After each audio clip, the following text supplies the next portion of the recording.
All right, guys, so today we're going to be looking at the evolution of Drew Brees' throwing mechanics. We're going to look at his time when he was at the Chargers and now his time when he's with the Saints, how his motion has gotten tighter, what's made his motion quicker, and just how he became an overall just better passer, okay? So we're going to look at this first clip here. We're going to point out some of the things, and again, still an elite quarterback, right? But he got to that next level once he changed up this motion, right? So you're going to be able to see here some of the things that he was able to work on.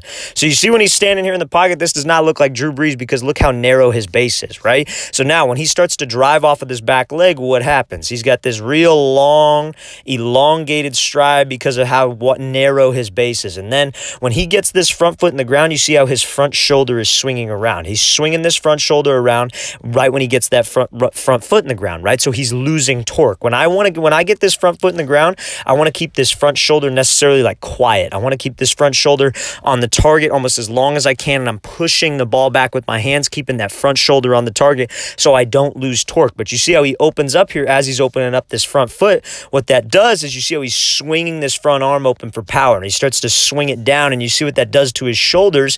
And look at his back leg. He leaves this back leg trailing because I have a long stride. He's using his shoulders to make this throw rather than his hip. And then you see the result of the ball, kind of a weaker throw here. So now we look at his motion now.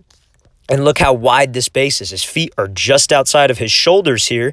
And when he's starting to drive and he gets this front foot down, look what he's doing with this front shoulder. He's keeping his front shoulder longer on the target. He keeps that front shoulder a little bit longer on the target. And when he gets the front foot down, and that's a lot quicker, by the way, since his last one, because look how much quicker his motion is. He's not dipping this ball low because he doesn't have a long stride, and he's not swinging this front arm open. Now let's look at his back hip and his back leg. You see how his back hip is coming through, and he maintains a bend in this back knee. And when you can maintain a bend in that back knee, that means your hip is starting to come through. His hip is coming through before the ball. You see how much more level his shoulders are, and he's able to finish square to the target. That's a great job, Drew Brees, developing his motion